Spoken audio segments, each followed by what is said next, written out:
अखंडमंडलाकारं व्याप्तं येन चराचरं तत्पदं दर्शितं येन तस्मै श्रीगुरुवे नमः।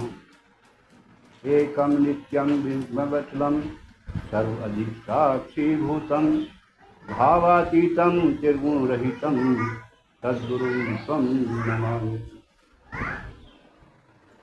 प्रेम से बोलिए सतगुरुदेव महाराज की जय, सच्चिदानंद भगवान की जय।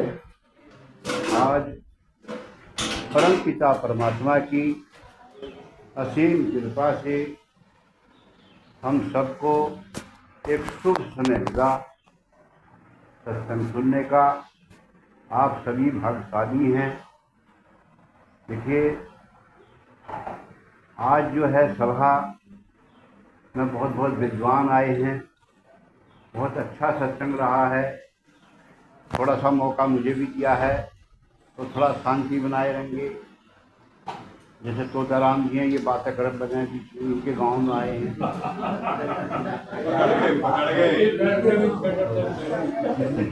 मैं यही कहूँगा, थोड़ा शांति से सुनेंगे।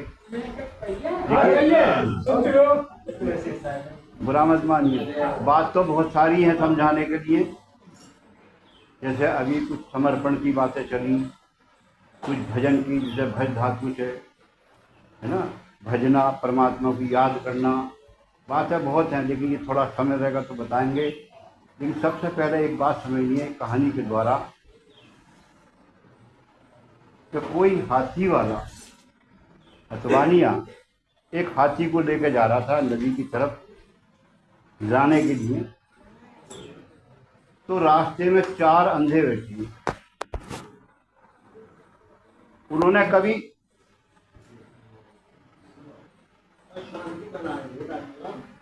भाई ऐसा ना मेरा डिस्टर्ब हो गया, क्योंकि मैं देखूं ना जिसको चंचल, मैं खुद चंचल हूँ। तो 4 अंधे बैठे हैं, उन्होंने कभी हाथी देखा नहीं है और बीच रास्ते में बैठे। हथवानिया कहने लगा, भैया रास्ता छोड़ के तो बैठो, मेरा हाथी आ रहा, कभी कोई किसी को पीछ दे या दबोच दे। तो बोले रुक जा भैया रुक जा, हमने तो हाथी देखा भी ना आज तक, आज हाथी तो देख लें। वो चारों के चारों खड़े हो गए, बीच में थोड़ी जगह छोड़ दी। उसने जो है हाथी को रोक दिया। जब हाथी रोक दिया तो वो चारों के चारों तरफ लगे थे।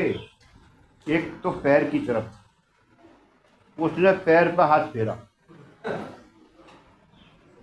दूसरा कान की तरफ था, तो कान होता ना हाथी।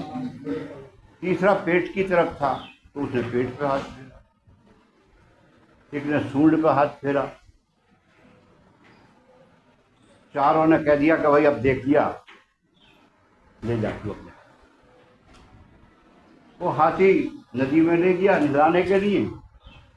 कुछ देर में नहला धुला के पानी पिला कर लाया होगा वापिस। इतने में क्या हुआ, चारों बोले कि भाई आज देखा हमने तो हाथी। तो जिसने पैर देखा उसने कहा कि यार हाथी तो ऐसा है जिससे पिलर हम है ना। वो बोले रे बावला हो रहा, देखा तो मैंने भी, ऐसा तो ना था। जिसने पेट पर हाथ फेरा उसने कहा अरे वो तो मकान की छत जैसा था। अरे वो झूठ बोल रहा है। जिसने कान देखा वो कह रहा वो तो सूख छाछ जैसा था। चौथा कह रहा कि वो तो ऐसा ना था, देखा तो मैंने भी है, वो तो ऐसा था जैसा एक मोटा रास्ता। वो कह रहा तू झूठ बोल रहा, वो कह रहा तू झूठ बोल रहा। आपस में लड़ने लगे बातें ही बातों में। जिसके हाथ मिट्टी आ गई, डेला आ गया, जिसके हाथ ईंट पत्थर आ गया, वो उठा कर फेंकने लगे। एक दूसरे के लग गया, अंधे थे ना, तो खून खराबे भी हो गए। उधर से हाथी आया, मैंने देखा मैं तो ठीक ठाक छोड़ के गया हूँ, ये क्यों लड़ रहे? भैया क्या बात हो गई? बोला तू ही तो करा के गया लड़ाई, तू ये बता हाथी के साथ। हाथी जी बोले देखो हमने देखा हाथी, मैं तो कह रहा हूँ हाथी था जैसे मकान की छत, इधर को हाथ फिरो थोड़ा ही थोड़ा। ये कह रहा बता अभी झूठ बोल रहा हाथी वाले के सामने भी। हाथी ऐसा था जैसे पिलर, खंबा खंबा ना। बोले अरे ये भी झूठ बोल रहा। चारों ने अपनी अपनी बात बताई, तो चारों सही भी बोल रहे हैं, बताओ ना बोल रहे। अच्छा चारों झूठ भी बोल रहे हैं, हाँ तो झूठ भी बोल रहे हैं और चारों सही भी बोल रहे हैं। क्यों? क्योंकि जिसने जितना देखा है, जिसने जितना जाना है वो तो कहेगा। क्यों नहीं भाई? 4 बर्तन रखे हैं, एक घी का बर्तन है कांच का, एक में अचार है 2 तरह का 3 तरह का, तो जिसमें जो भरा वही तो निकलेगा, क्या और कुछ निकाल लोगे? सबके अंदर जो भरा है, जिसने जो सीखा है, जिसने जो देखा है उतने ही तो जानेगा। अभी ज्ञान की बात चल रही थी। भक्ति क्या है कि ज्ञान और वैराग ना करे। तो क्या किसी को ज्ञान हुआ? ज्ञान अगम है, ज्ञान ज्ञान अथाह है, ज्ञान अपार है। जन्म भी बीत जाएंगे तो भी ज्ञान नहीं होगा। वैराग तो बहुत दूर की चीज है। ज्ञान पहले होता है या वैराग? भाई जिसे ज्ञान हो गया उसे वैराग हो गया, तो घर छोड़ के चल गया। ये बड़े गहरी बातें हैं। अभी जैसा हम याद करते हैं नाम, याद करते हैं उसे जो हमने देखा नहीं, हमारे पास नहीं, वियोग है, जाना नहीं, इसलिए नाम भजते हैं। परमात्मा का नाम याद करते हैं जिससे परमात्मा के हमें दर्शन हो जा। हाँ जी। अच्छा समर्पण, समर्पण कब हो सकता? यदि कोई आदमी को हम किसी के समर्पण होना चाहें, अपने घर से कहते हैं हम समर्पण हो गए, हो जाएगा? हो जाओगे? जिसके समर्पण होना वो हमारे सामने होना चाहिए, तब समर्पण होगा। एक स्त्री अपने पति के समर्पण होती है कब? जब उसके घर। हाँ, समर्पण बहुत ऊंची चीज है। समर्पण कब होता है, कैसे होता है, वो विशेष चीज है ना। लेकिन जिसने जितना जाना है उतना ही तो जानेगा। तो हम ये कह रहे थे, बहुत से ये कह रहे हैं ज्ञान, पूरब की दिशा का ज्ञान हो गया हमें, और दिशा क्या है? 4, 3 दिशा बाकी रह गई। 3 का ज्ञान ना हुआ तो दिशा का पूरा ज्ञान हो गया? 4 वेद हैं, एक वेद का ज्ञान हो गया, या एक वेद में से एक मंत्र पढ़ लिया तो ज्ञान हो गया वेदों का?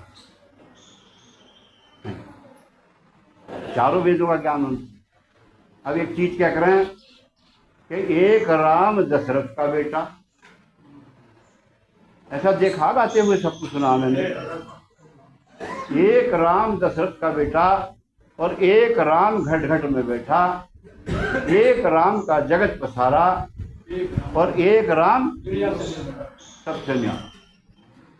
क्या इस बात को तुम झूठा कर सकते हो? सच सच है बात है राम चार। और जब तक चारों को नहीं जानोगे तो ज्ञान अधूरा है। चारों को जानना पड़ेगा, चारों को 4 नाम से जानना पड़ेगा, पूरा जानना पड़ेगा। जब तक भक्ति कहाँ है? ठीक है, एक पैड़ी जान ली, एक सीढ़ी जान ली, दूसरी पे पैर ही ना रखा। जो दुनिया से न्यारा है वो तो कोई है। अभी जैसे गा रहे हैं ना कि 3 लोग के नाथ बैठ गए अर्जुन के रथ, गाते हैं ना। तो 3 लोग कहाँ हैं? 3 लोग तो एक ब्रह्मांड में ही है। तो एक ब्रह्मांड के ही मालिक तो हो गए। असंख्य ब्रह्मांडों का कौन है मालिक? वो सबसे परे जी।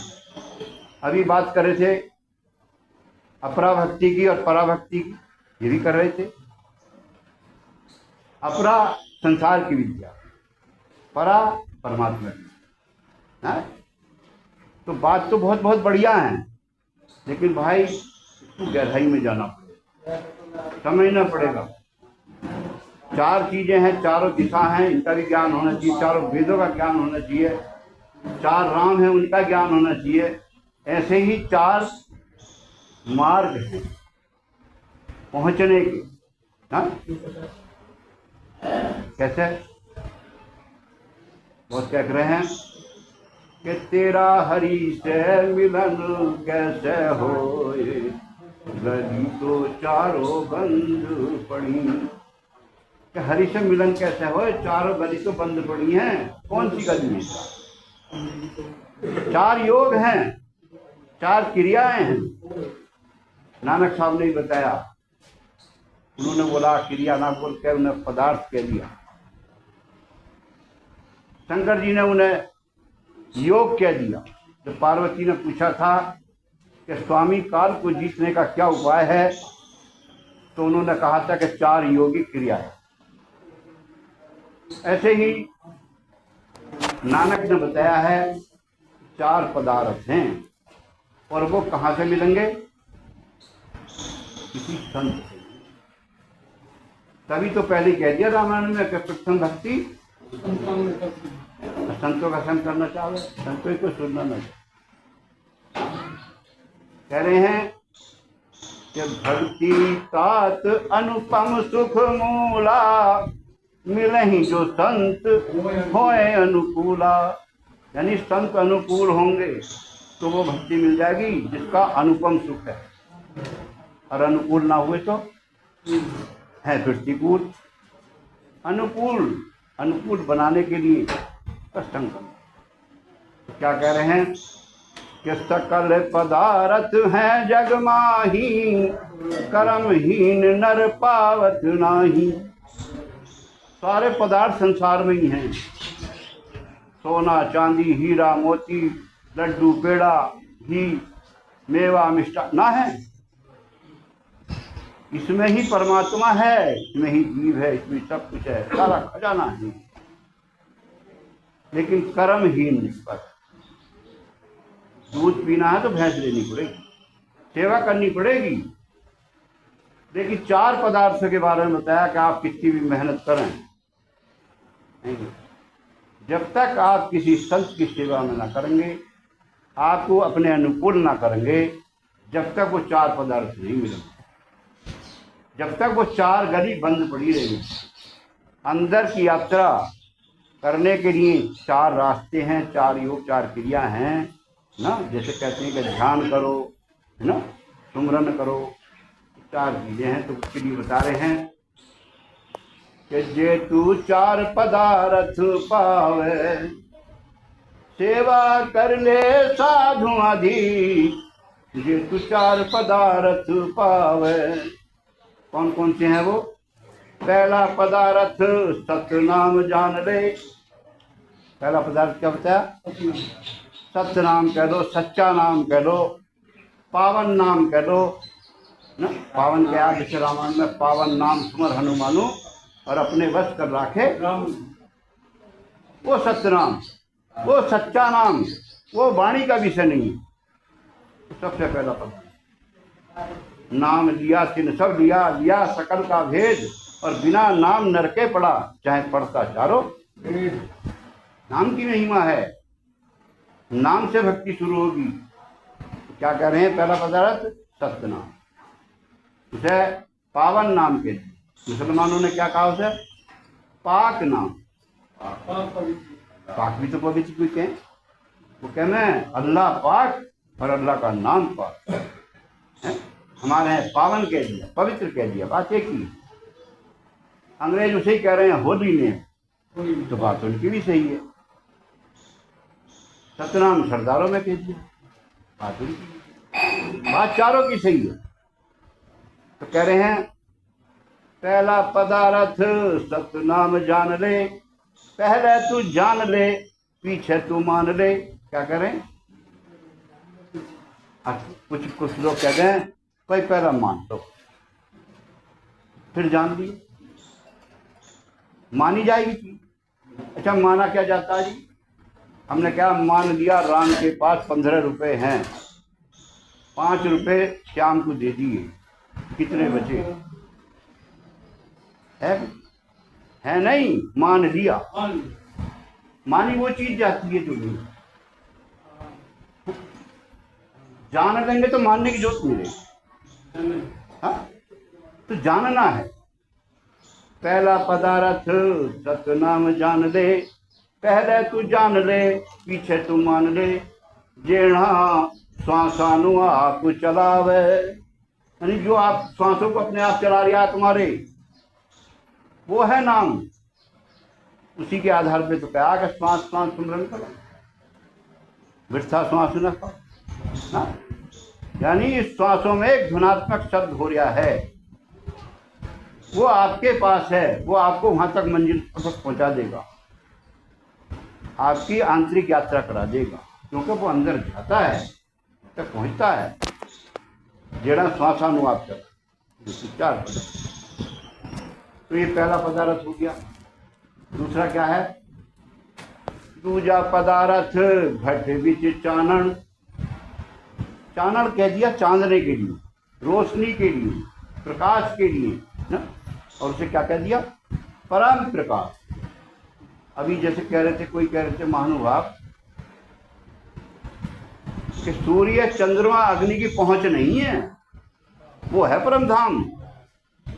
यहाँ तो सब में सूर्य चंद्रमा की रोशनी है, इसका मतलब यहाँ परम धाम, ये मृत्यु लोक। परम धाम इससे आग अलग है, मैंने भी नहीं देखा। देखिए, दूजा पदार्थ घट विच चानन।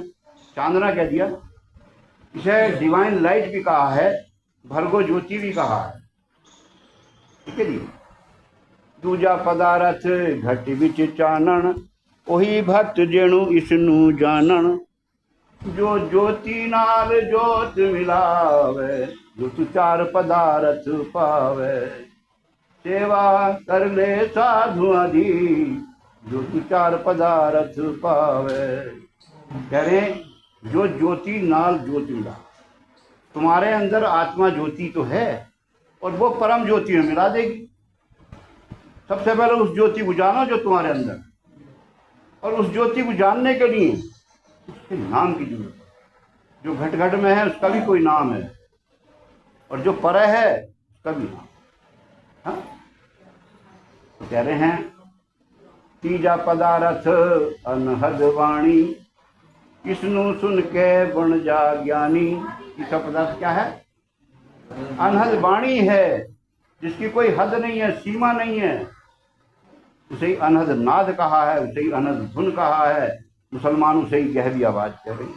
बात तो सबकी एक ही, लेकिन है आपके अंदर। ये भी एक योग है, ये भी एक क्रिया है जुड़ने।